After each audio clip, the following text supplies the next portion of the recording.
are back here on the GSMC Football Podcast. And for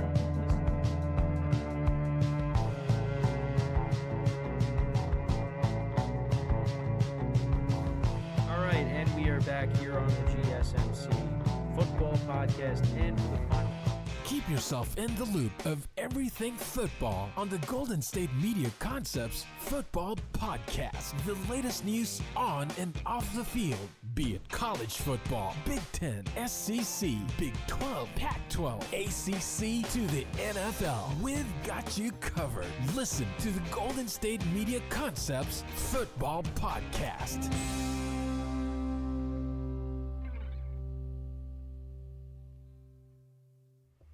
And welcome everybody to another edition of the GSMC Football Podcast, brought to you by the GSMC Sports Network.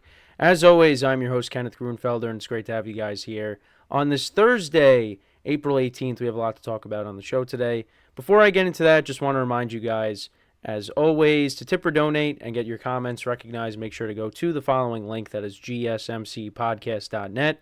Again, that really helps the show, makes the show more interactive between myself, the host, and you guys, the viewers. Again, that is GSMCpodcast.net. And as always, it is displayed on the ticker at the bottom of the show segment down below. So, with that being said, let's get into what we are going to talk about for today. So we're going to talk about Bill Belichick. Some reports of Robert Kraft kind of warning the Falcons to not hire Bill Belichick. So we'll get into that, and I'll give you my thoughts on it. Then we'll talk about the Chargers. So they signed running back J.K.Dobbins to a one-year contract. Also talk about their plans, wide receiver as well, whether it's through free agency or through the draft. So we'll get into all that in the second part of the show. Then we'll talk about Jared Goff and, his contract situation. I know I've talked about that on previous shows, but I want to talk about that here and his commitment to the team and how he wants to stay here in Detroit long term. And then in the final part of the show, I'll talk about some of the comments made by Texans head coach DeMeco Ryans, talking about how even with them, with the increased expectations, he still views them as hunters, not the hunted. That was a weird way to put it, but you know what I mean. He still views the Texans as always hunting. That's what I was trying to say. So we'll get into all that, but let's get into the first topic here, which is talking about the Patriots, Robert Kraft, and Bill Belichick, and the reports that, or the rumors that have come out. So, Patriots owner Robert Kraft reportedly advised the Falcons owner Arthur Blank against trusting Bill Belichick during the Falcons coaching search. Kraft allegedly used some candor when discussing Belichick with Blank, indicating a lack of trust in the legendary coach. Sources suggest that Kraft's remarks may have influenced the Falcons' decision to hire Raheem Morris instead of Belichick. Now, this is where there's a conflict here. So, despite the reported warnings, a Patriots spokesperson denied that Kraft said anything negative about Belichick to Blank, claiming Kraft advocated for Belichick to get the Falcons' job. The relationship between Kraft and Belichick deteriorated in recent years, exacerbated by a falling out with former cornerback Tom Brady. Exacerbated, that's what I meant to say. Kraft implied in a documentary that Belichick didn't want Brady around, suggesting a power struggle between them, which I've talked about on previous shows before. Belichick's coaching style and recent lack of success, coupled with concerns about his age and talent evaluation skills, may have made other NFL owners hesitant to hire him. So, yeah. So,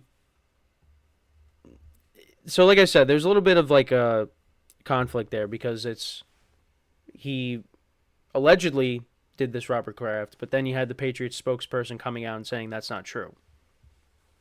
Now, what side do I tend to believe with? Well, you kind of see things like that happen all over the place where something happens, but then you have someone come out and say, oh, that's not true, that didn't happen. So for me, I don't know. I mean, I kind of tend to believe that, in my opinion, I tend to believe that Robert Kraft did do that. And because, well, I think he may have done that, and I think all the NFL, I think other NFL owners that were looking for, replacements for their head coach, yeah, I think they all looked at Belichick and said, well, didn't really end well in New England. It really hasn't been successful since Tom Brady left to go play in Tampa. And yeah, I think that kind of scared. And also the other thing too is Belichick wants to be in control. And if he doesn't get that, well, then he's not going to want to go to you. But you might not want him to come in either because you don't want him taking over your whole operation. Because like I said,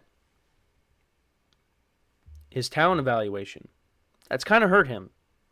Because you look at some of the past mistakes that he's made, and I've mentioned them before on previous shows.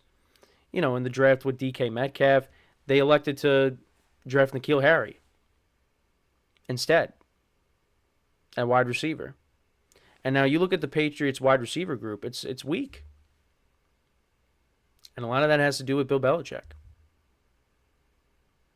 They don't really have that number one wide receiver. So that makes this draft important. And the other thing, too, is they got to find the right quarterback. Because they drafted Mac Jones in 2021, and he had a decent first year. He was a Pro Bowler, whether you like it or not. He was a Pro Bowler. They made the playoffs. At one point, they actually did have the number one seed, but then they lost it. And then they played Buffalo on the road, and they got destroyed. And then since that point, Mac Jones' production went down. And now he's a backup quarterback with the Jaguars. And yeah, it's interesting because I think Belichick definitely made a mistake by not wanting Brady and wanting to go in a different direction. Because what did they end up doing the first year that Brady was gone? They brought in Cam Newton. And you're telling me that you couldn't...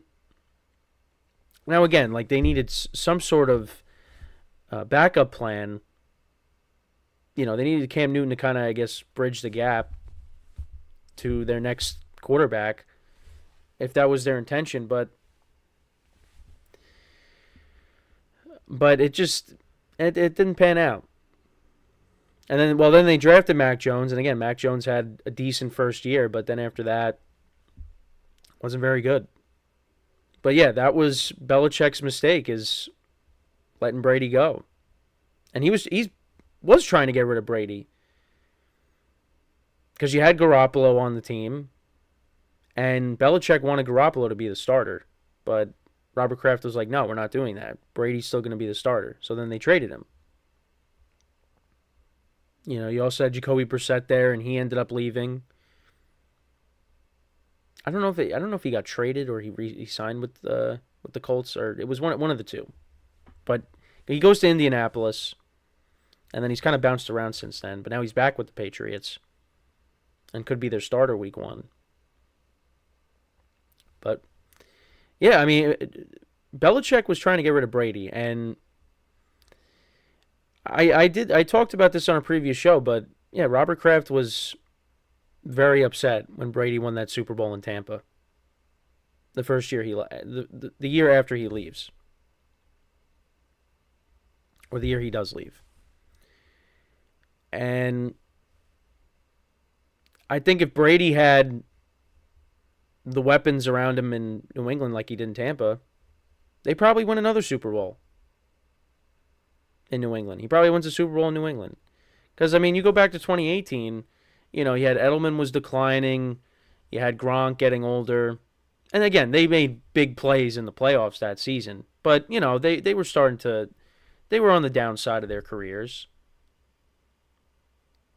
Or starting to get to that point. Edelman with the injuries, Gronk, I mean, how many injuries did he deal with too? I'm not saying these guys were not playing well, but just still, they were starting to get to that point. Because, Edelman in 2020, he was playing hurt, and, Played the first couple of games, but ended up missing the rest of the season and retired. And Gronk took the year off, then came back when Brady went to Tampa, played the 2 years in Tampa, and then he retired again. Or, well, didn't officially retire, but, he stopped playing. And then Brady retired after 2022. But yeah, 2018, Edelman was the number one wide receiver. You had Gronk, Chris Hogan.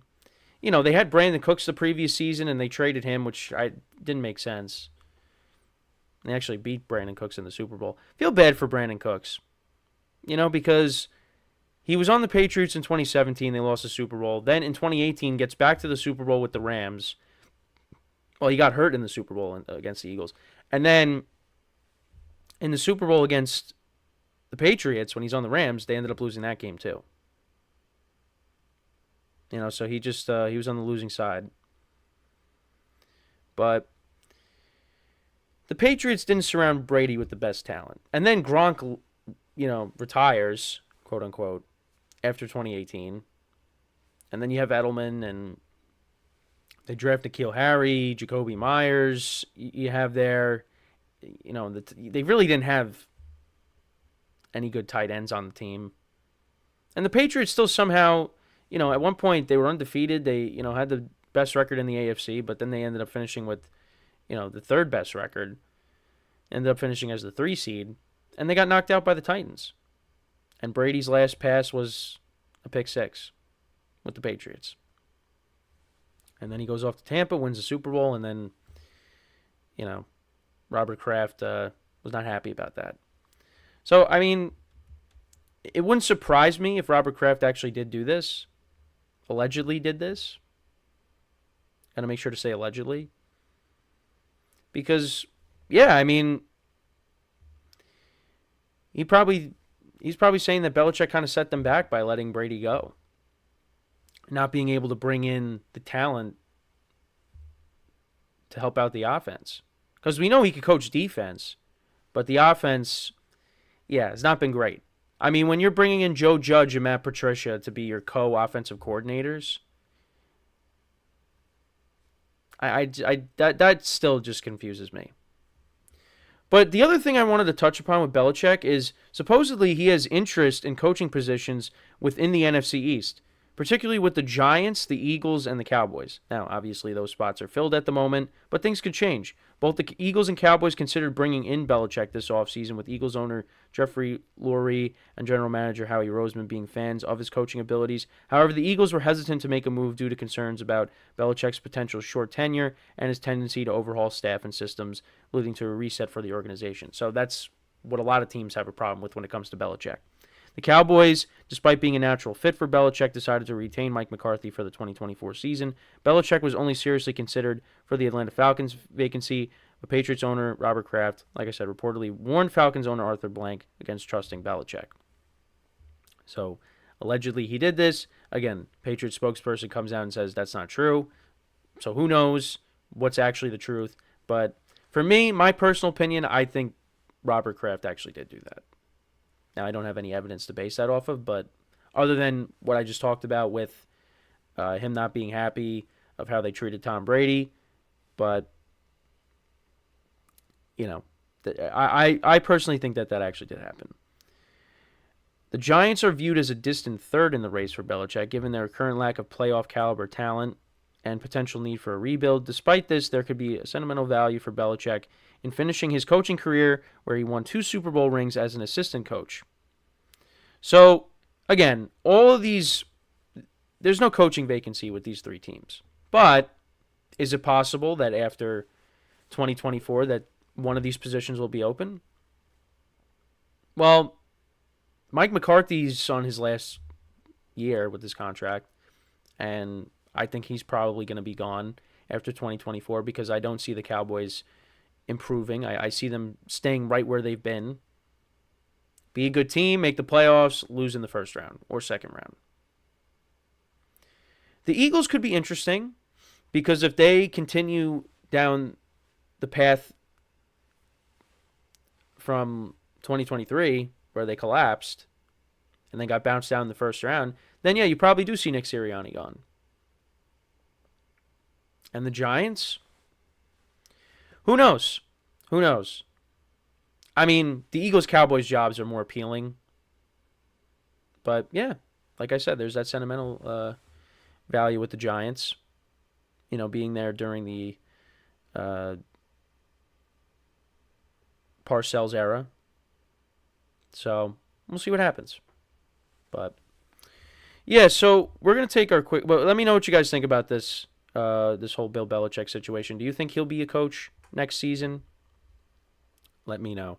All right, so we're going to take our first break of the show. When we come back, we'll talk about some Chargers stuff, them signing J.K.Dobbins, as well as what they're going to do at wide receiver. So, with that being said, stick around, and we'll be right back here on the GSMC Football Podcast.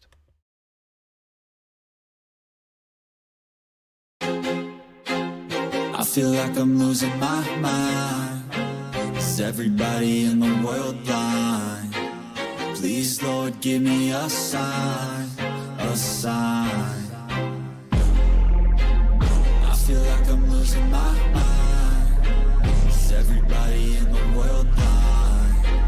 Please, Lord, give me a sign, a sign. I wanna be the greatest. Everybody on the fake shit. I look around and feel like everybody is the fakest. I make this every day and I'm impatient, hoping one day I blow up from the basement. Statement, the top is so vacant. I don't hear shit that I think is amazing. Waiting for my day when I'm playing sold out shows where 1,000 faces. Hey, give me that crown, get in my way and to be put down. It ain't your place, all this my town. If I want that shit, then I'll get it right now. I'm losing it, the noose it fits. I'm losing shit, a stupid myth. You choose to live or choose to dip. You choose to fight or lose your grip and lose a gift. I feel like I'm losing my mind. Is everybody in the world blind? Please, Lord, give me a sign, a sign. I feel like I'm losing my mind. Is everybody in the world blind? Please. All right, and we are back here on the GSMC Football Podcast. And for the second part of the show, we are going to talk about a couple things regarding the Los Angeles Chargers. Now, not the San Diego Chargers, the Los Angeles Chargers. I know people still say that, and you know what? I probably have said that too. But, yeah, so the Los Angeles Chargers. So they signed another Ravens running back. Now, if you remember, they brought in Gus Edwards, but now they also have signed J.K.Dobbins as well to a one-year contract. Let me see if I have the specifics of the deal. But, yeah, and this is... Now, the other thing, too, is the Chargers also have now Greg Roman, who is with the Ravens. And, yeah, so it's... The Chargers now have the Ravens backfield, basically. Okay, so I don't have the specifics of the deal, but it's a one-year deal. I'm still looking for it. Doesn't say anything about, how much money he's making. But regardless, at least where I'm looking, they bring him in. And Dobbins is still, I believe he's 25, but has dealt with significant injuries in his short career. He had the Achilles last season. And then before that, he tore his ACL, I believe. So he had ACL tear in 2021. So yeah, it hasn't his short NFL career. It hasn't been good so far with the injuries. So you're hoping that he can go out there and have a healthy season. But yeah, it's just unfortunate. But yeah, so he'll be reuniting with former Ravens offensive coordinator, like I said, Greg Roman, and his former teammate Gus Edwards, who also joined the Chargers earlier in the offseason.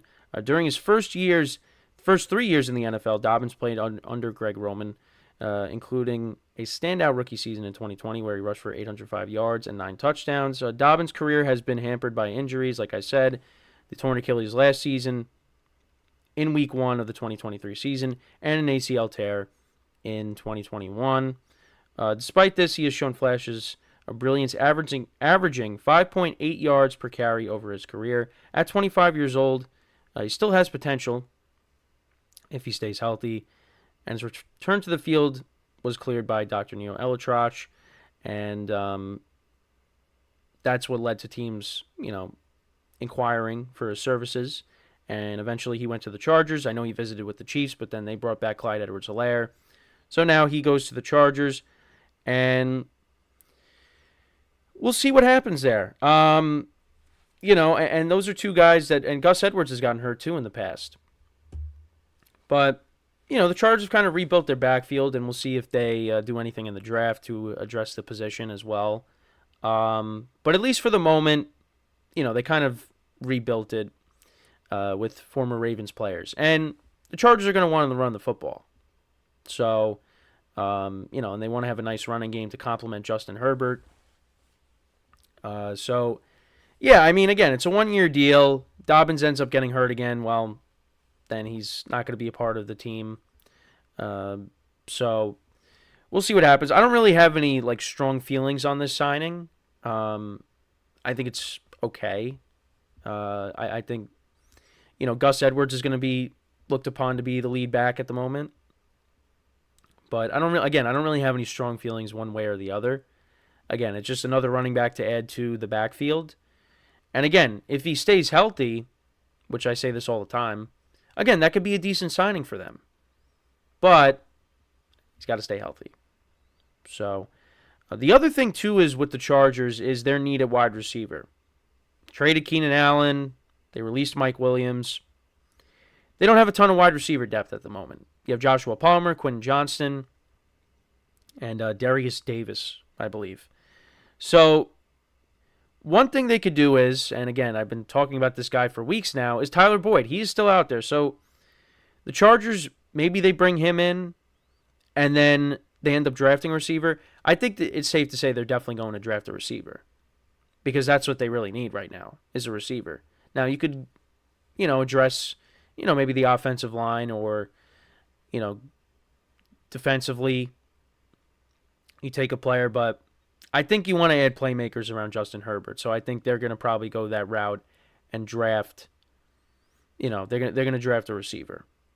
Whether that's Malik Neighbors, whether that's Marvin Harrison Jr., it's going to be one of the top two guys. Or if they don't end up getting him, then there's Rome Odunze as well.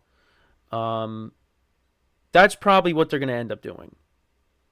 And that is probably at the top of the list right now of necessities for the Chargers, because again, I kind of had that feeling that they were going to at least keep Keenan Allen just because of the season he was coming off of, and if you release Mike Williams, well, you got to keep somebody. Well, they ended up just getting rid of him too. But that was also because they wanted him to take a pay cut, and he said, I'm not going to do that. Because he's coming off of a very good season in 2023. So then the Chargers, they traded him to the Bears. And I'm really interested to see how the Chargers are with Harbaugh the first year. I mean, only time will tell what it'll look like. But yeah, I mean, Justin Herbert, he lost his two big targets. Other guys are going to have to step up. Joshua Palmer, Quentin Johnston had a rough rookie season with the drops. So you're hoping that he bounces back and he becomes the player that he was supposed to be when they drafted him. Because really he was looked upon as the number 3, number 4 wide receiver last year. Now, Mike Williams is gone. Keenan Allen's now gone. Austin Eckler's now gone. I mean, there's more pressure on you to do well. Because Austin Eckler's also catching passes out of the backfield. They also did bring in Will Dissly as well, who's an okay tight end. But, yeah, I mean, the Chargers are going to look different. And you hope that Justin Herbert has a good year. Because, again, Justin Herbert has, his doubters out there too. And I think he is really talented. And I think that playoff loss to the Jaguars, that really hurt him. Not only did it hurt Brandon Staley, it hurt Justin Herbert as well. And then, a lot of injuries. And then he ended up getting hurt. Yeah, it wasn't a good year for the Chargers. So they're hoping to bounce back, and hopefully Harbaugh, turns them around, which I think he will. So, but yeah, it's gonna be different because wide receivers are gonna have to step up. This is gonna be a young receiving core that he's gonna be throwing to, and again, you think they're gonna take a top wide receiver in this draft. That's probably what they're gonna end up doing, and then we'll see what they do after that. But I mean, I think Herbert will be fine. But yeah, I mean, it's you're losing two of your big targets, and you're relying on guys like Quinn Johnson, who's coming off of a rough rookie season. I think Joshua Palmer has been a decent receiver for them, but now he's got to take on a bigger role. So, and then you got another rookie wide receiver that you're going to be throwing to. They might take a couple in this draft. You got the one with their first pick, and then maybe they take one later on. But I think if they went out there and they signed a receiver that's still available, and then you draft one of the top guys in the draft, then I don't think that's bad. Again, your offense is probably still like a step down from what it has been in years past. But, give some time for it to grow, and this could still be a decent offense. I'm not going to look at it as like a top offense in the NFL, but again, you sign a receiver that's still available, and then you draft one of the top guys to go along with Quentin Johnson and Joshua Palmer. I mean, that's not bad. Again, I would prefer that they would have kept Keenan Allen at least, but they traded him. But I think it'll be okay. And then you got both running backs from the Ravens, Gus Edwards and J.K.Dobbins. So again, on paper, I don't think it's a bad offense. But again, there's still moves that need to be made with this team. I mean, again, the Chargers, I look at them as you're going to be fighting for a wild card spot at best. Because, again, when it comes to the AFC West, it's the Chiefs and then it's everybody else. So they're going to be looking to, I'd say, they're going to be looking to make the playoffs through the wild card. That's how I feel. If they're going to be a team that's going to be in the mix. And I think they will be in the mix with Harbaugh, his first year. I mean, again, this is a process. So I don't expect them to be amazing right off the bat. They might end up missing out on the playoffs in year one with Harbaugh. But, in future years, it's going to be different.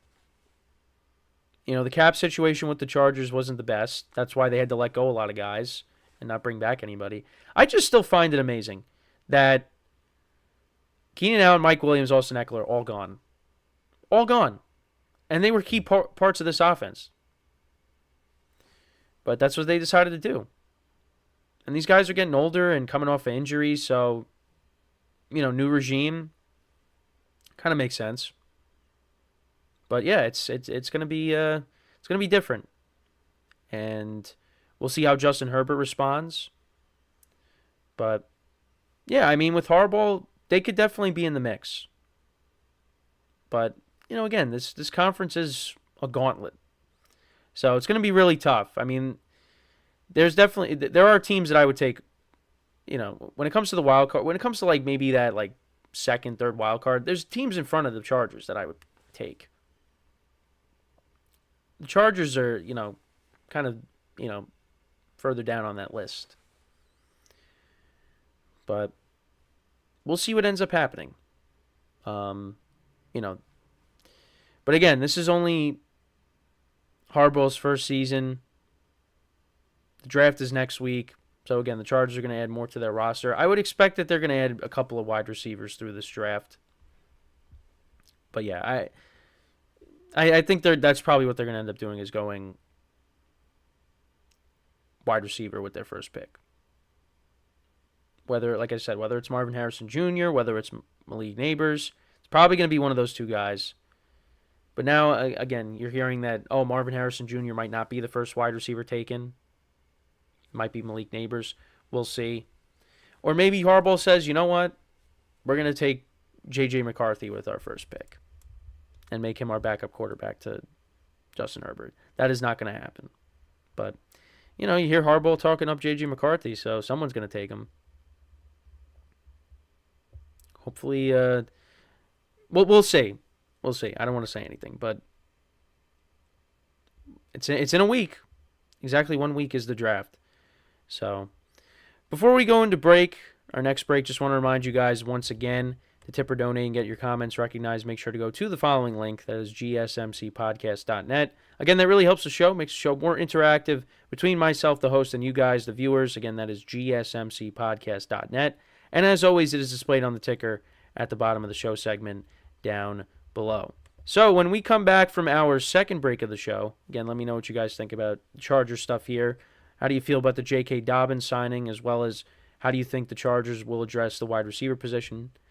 Whether it's through the draft, free agency, let me know. But yeah, when we come back from our second break of the show, we will talk about Jared Goff and his commitment to the Detroit Lions. We'll talk about what he had to say about them. And that is what we will do when we come back. So with that being said, stick around and we'll be right back here on the GSMC Football Podcast. Looking for your daily fix of sports talk without having to pay for it? GSMC Sports Network is available on YouTube. Just search GSMC Sports Network. Get your fix of daily sports talk shows on YouTube, absolutely free. NFL, college football, NBA, MLB, MMA, UFC, fantasy football, and so much more.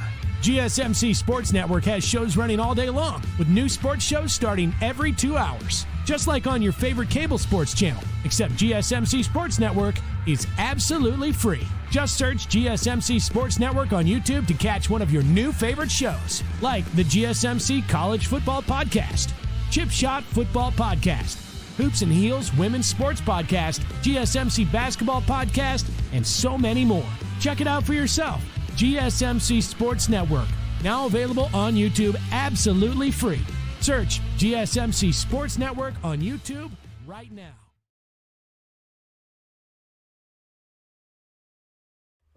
All right, and we are back here on the GSMC Football Podcast. And for the third part of the show, we're going to talk about Jared Goff and his comments on being committed to Detroit long term. Get into a little bit about his contract situation. I know that's been talked about on previous shows before, but I just wanted to get into really what he had to say about Detroit and wanting to be here, or wanting to be there for the long term. So this is what he said. It's been amazing, man. I love it here. Would love to be here for a long time. It's been really special, like I mentioned, playing in front of these fans and being able to provide a winning culture in the last year and a half or so. To see them experience that and be able to be a part of that has been fun. But by no means are we satisfied or happy to be here or any of that. It's about what's next now. And let's see if he said anything else. This is what the general manager had to say. Oh, wait, no, this is what Goff said. Never mind. You never want to say something. There's discussion. Oh, this is about the contract situation. There's discussions, and Brad has said what he said to you guys, and I'll say the same thing. There's been discussions. Yeah, my agent's on top of it. He's doing a good job, and I trust those guys. So that's on the contract situation. But I wanted to focus more on what he said in the first quote, which is talking about, being with the Lions, how much he loves being in Detroit. And again, I talked about him earlier this week. And, yeah, again, he was basically traded to Detroit to kind of just be maybe a bridge guy. I mean, that's where his career was probably going to, be derailed, and he ends up, being a backup quarterback. But that ended up not happening. He really took advantage of the opportunity that he got with the Lions. And the Lions are now regarded as one of the best teams in the NFC. And right now they're better than the Rams. And they beat the Rams in the playoffs. Now again, it's the Rams got some revamping that they have to do.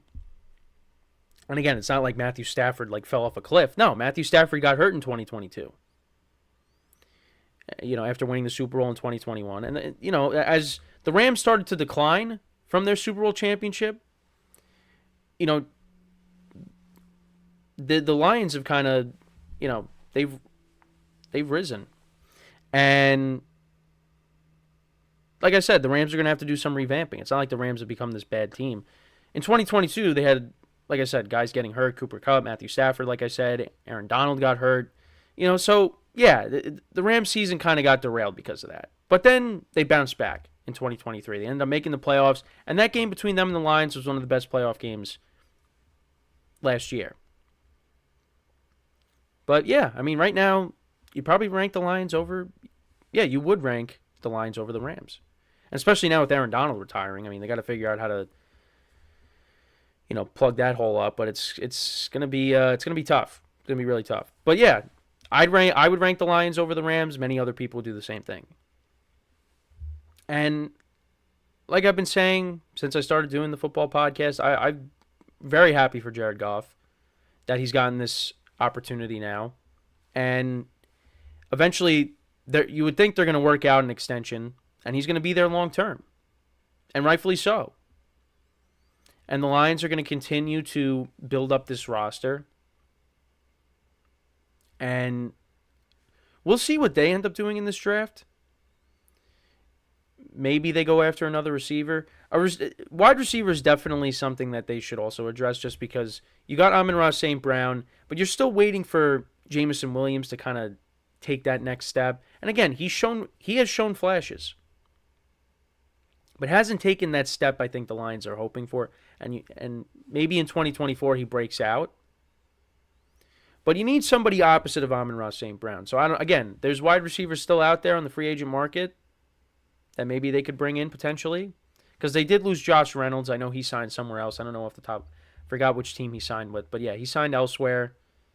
And you know, if you remember, those two guys, Reynolds and Goff, they played on the Rams together. But now he's gone. I know Khalif Raymond has made plays for them in the past, but again, you don't look at him as a number two. Jameson Williams is supposed to be the guy. But I think they're going to bring in another wide receiver, whether it's through the draft or whether maybe they sign somebody in free agency. But again, you had Sam Laporta. He had a solid rookie season for them, the rookie tight end. So, you know, I think you need another receiver. The offensive line is solid, but you need another receiver.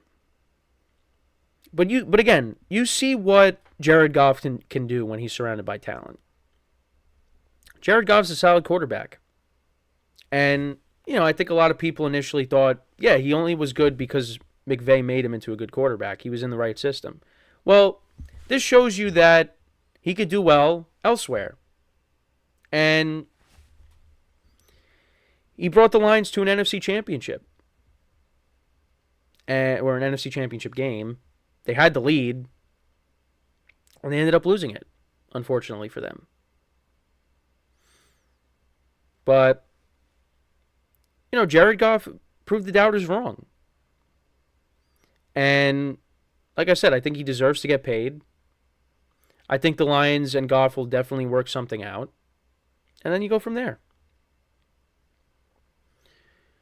And like I said, because I remember I was doing a ranking of the teams in the NFC earlier in the week. Right now, probably put them as, you know, number 2. The second best team in the NFC. Because you got the Packers, but again, to give the Lions respect, going to put them over the Packers. Then you got the Eagles and the Cowboys. And right now, I would put the Lions ahead of the Eagles. And right now, the Cowboys, I mean, they didn't really do anything this offseason. I mean, we talked about this yesterday. I've been talking about this for weeks. Cowboys are still, you know, a top 5 team in the NFC.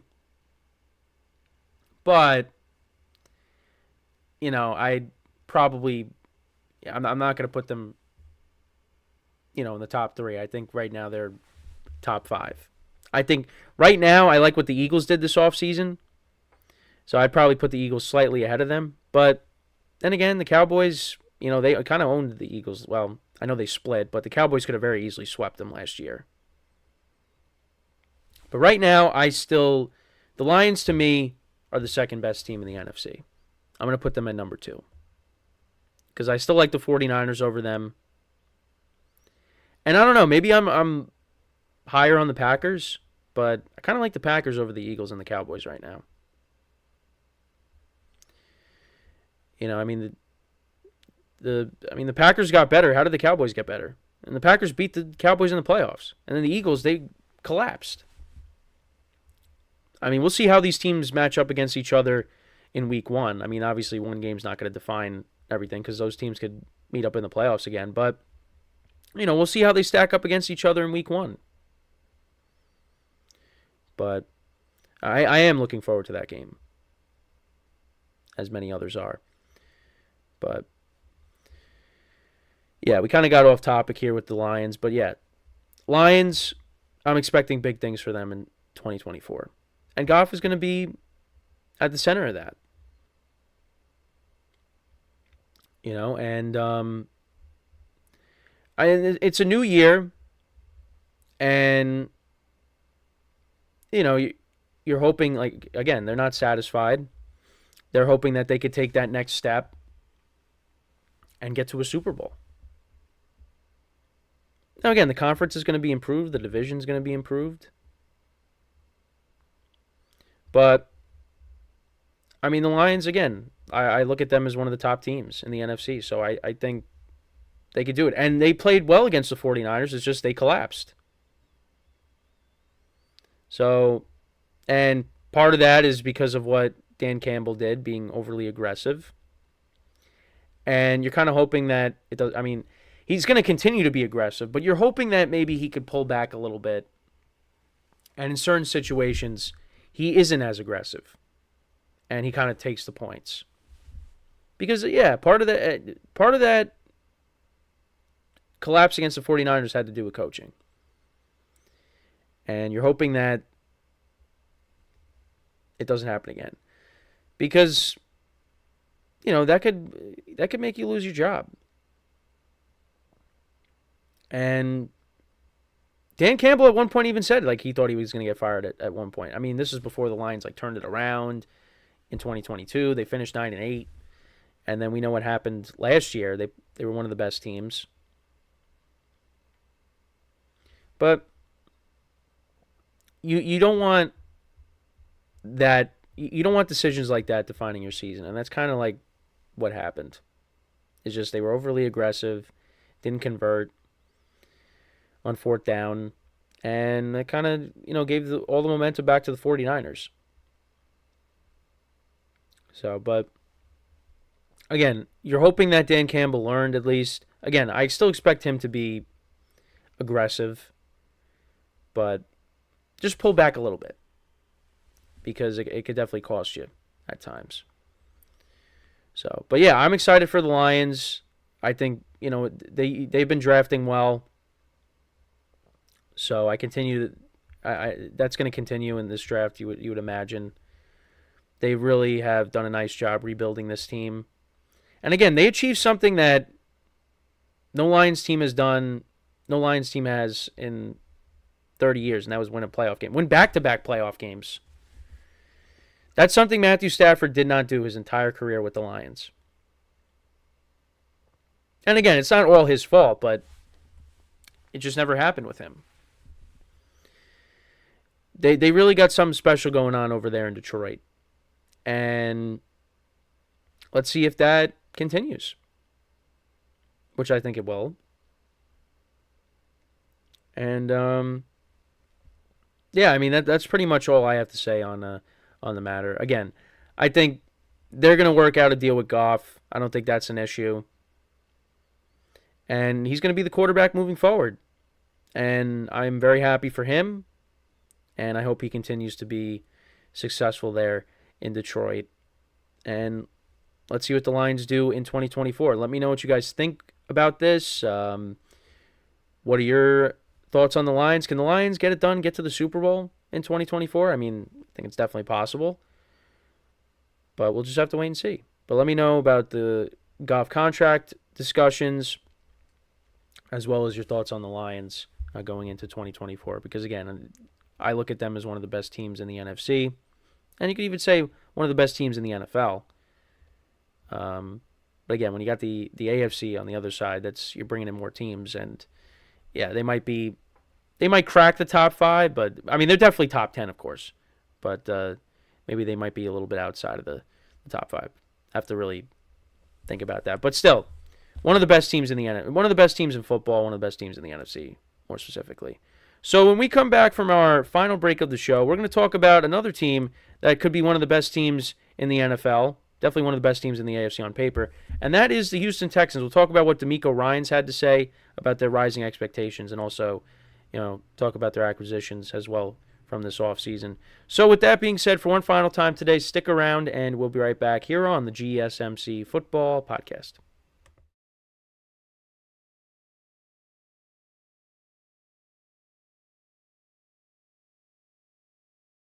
For the best and latest podcasts available anywhere, go to the podcast app on your cell phone and type in GSMC to access free content-rich podcasts on health and wellness, book reviews, sports, entertainment, relationships, social media, movies, technology, finance, and even weird news. Subscribe and download the GSMC Podcast Network's family of shows, available everywhere podcasts are found.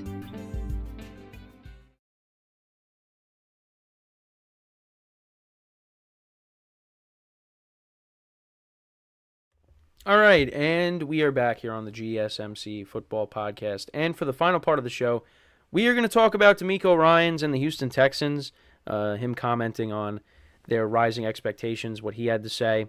So let's get into that. That is what we will end off the show with, because, again, the Texans have been a team that I've talked about a lot just because of what's happened with them getting Diggs now. So this is what he said. The expectations on the outside don't permeate inside our building. For us, when everyone is really striving and putting the work in to be better, and that's what it's all about. We don't care about expectations. Talk doesn't win games. We have to go out there and play good football when the time comes. This is what he said about Stephon Diggs. We look at the guy's entire career, and he's done how he's been productive. The guy's been an all-pro player. He's been a Pro Bowl player, over 1,000 yards for multiple seasons. So we're excited about adding Diggs to our team. This is the other thing he said. So he said we're always hunting. We're always hunting. That doesn't change for us. We're always hunting. Expectations on the outside, wherever they may be, it really doesn't change who we are. So yeah, that's what I was trying to say at the top of the show when explaining what this segment was going to be about. But right now, he says, yeah, we're always hunting. We're not the team that's going to be hunted. We're the ones hunting. And you could say that, but at some point, maybe if the Texans go on and they win the Super Bowl, well, you're no longer going to be the hunters. Teams are going to be coming after you. And teams might be coming after you anyways because of the moves that they've made this offseason. Made a lot of moves on defense. And then, you trade for Joe Mixon, and then you make a big splash, and you trade for Stephon Diggs to add to your receiving core. I mean, this is another team that I like going into 2024 a lot. And I think also what he said, though, is important, is that you also got to go out there and prove it. Like, you can't just be like, oh, yeah, look at us. We're really good.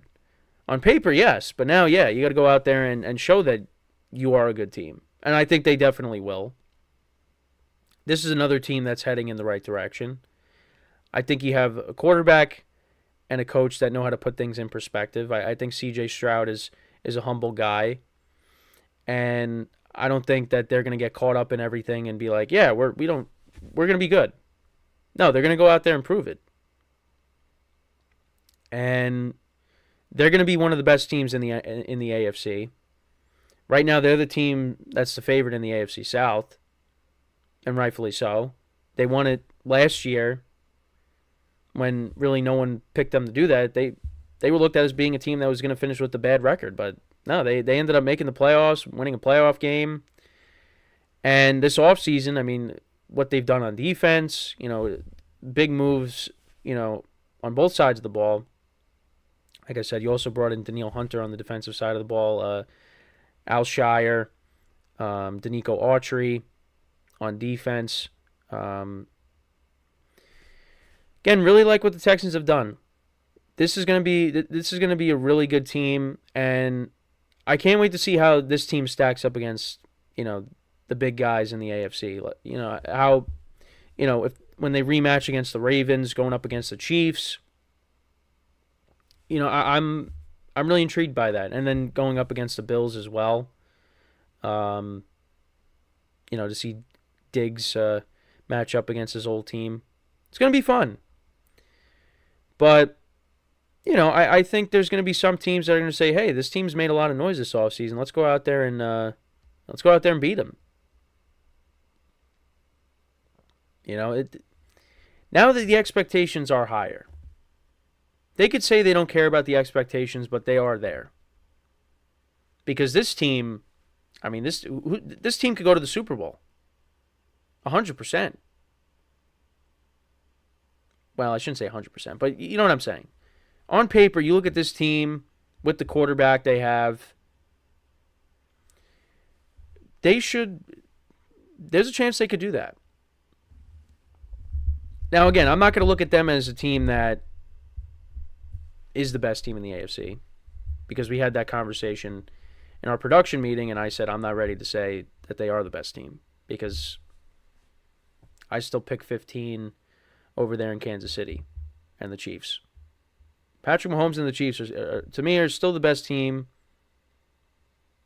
Maybe on offense, they're lacking in certain areas, particularly when it comes to the wide receivers. And, yeah, their wide receiver group got a little bit thinner because of things that have gone on recently. But I still look at them as the best team. So, can the Texans beat them? Absolutely. Anybody can beat anybody on any given Sunday. We know this. But to me right now, the Chiefs are still the best team. The Texans, though, they're definitely up there. I would put them. They're definitely top 5. But I'm definitely going back and forth on where I would rank them specifically, because I'd probably still put the Ravens, and I like the Bengals, healthy Bengals squad. But C.J.Stroud went into Cincinnati and beat the Bengals and Joe Burrow. But, out of respect for Burrow and the Bengals, I got to put them up there as well. So I'd probably rank the Texans 4 or 5 at the moment. Because then you still got the Bills, you still got the Dolphins.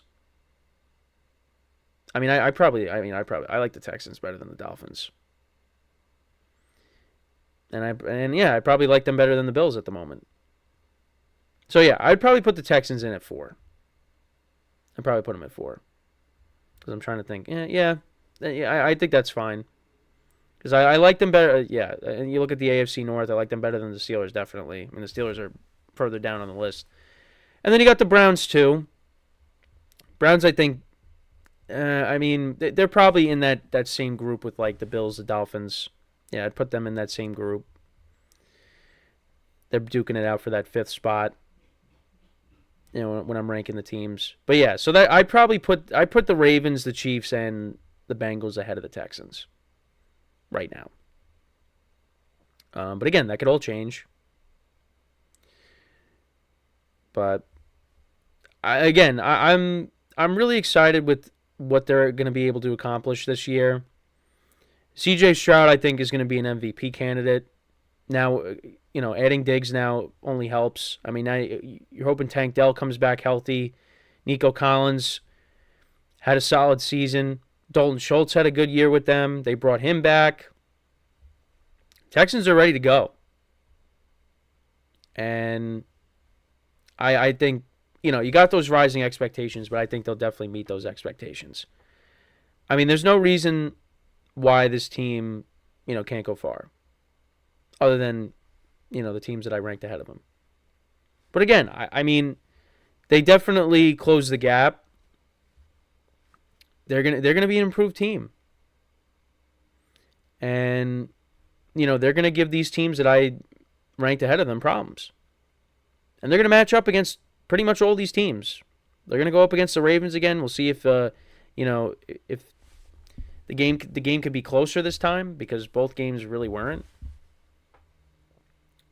particularly the second game in the playoffs. We'll see how they play against Mahomes.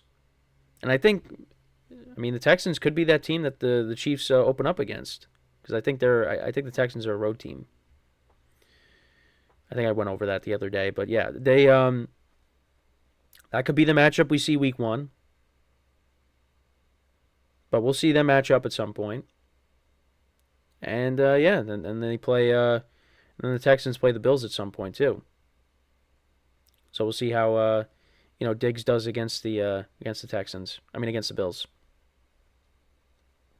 So yeah, I'm looking forward to it. But I think it's important that DeMeco Ryans kind of keeps things in perspective with saying that, yeah, we got to go out there and win games. And I think the Texans are going to be able to handle these expectations. I think this group definitely, it seems like that. So, like I said, I think C.J.Stroud is going to be an MVP candidate in 2024. You're going to continue to see his game improve. And, let's hope that the defense, with what they did there, addressing, the front seven, bringing in Danielle Hunter, another year.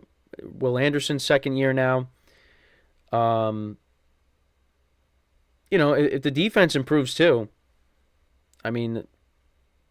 definitely you're looking at a complete team. Now, again, every team has their flaws, but this could definitely be one of those complete teams, one of the more complete teams in the NFL. So, again, looking forward to it.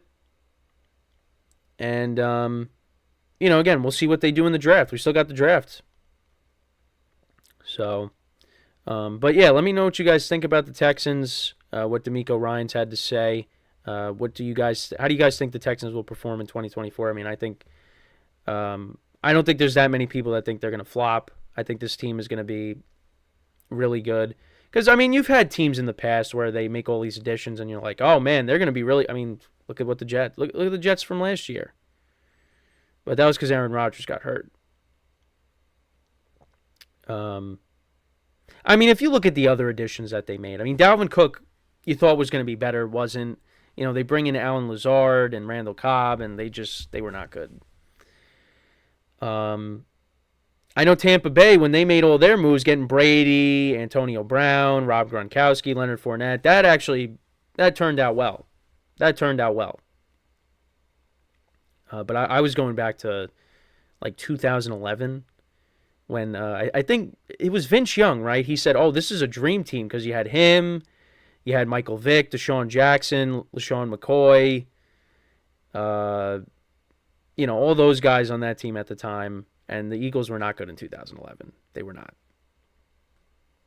And I remember Vince Young actually started for the Eagles at one point during the year, and they beat the Giants on Sunday Night Football. And that actually was the year the Giants won the Super Bowl. And last time the Giants were a respectable team, honestly. Well, at least in my eyes, because, I don't know, 2016 and 2022 right now just are fluke years. But they could turn that around this year. But yeah, you go back. But again, the 2011 Dream Team Eagles, yeah, that was a flop. That was a flop.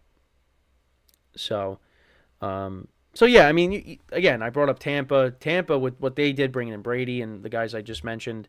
Yeah, they won the Super Bowl. But then you got some other teams where it didn't work out. This I think is going to work out. I think you got the right people in place for it, the right players, the right personnel. This team is going to be really good. And I'm looking forward to it. So, but yeah, with that, that's pretty much it with the show for today. I thank you guys for tuning in. As I always say, make sure to tune into our other shows as well on the sports network here, GSMC Sports Network here. We got, other stuff going on. Like I said, the play-in games, last couple of days, we had the 76ers move on So they'll be playing the Knicks. And then the Heat, they'll be playing against the Bulls without Jimmy Butler. So make sure to tune into Nelson's show for that. Get his thoughts on it. I mean, I always talk about injuries with the NFL. I mean, it really does stink when guys get hurt. You can't avoid it. Can't avoid it. But yeah, so we got the NBA playoffs starting. The NHL playoffs will be starting soon as well. Yeah. So, and then of course, like I always say, baseball's in full swing. So make sure to tune into our other shows, get other perspectives, and yeah. So other than that, that's pretty much it for me. That is all the time that we have for today. Thank you guys for tuning in. Like I said, we'll be back again tomorrow, 10:30 a.m. Eastern time as always. And until then, I am your host, Kenneth Grunfelder, signing off from the GSMC Football Podcast, brought to you by the GSMC Sports Network. Have a good day, and I will talk to you guys tomorrow. Take care.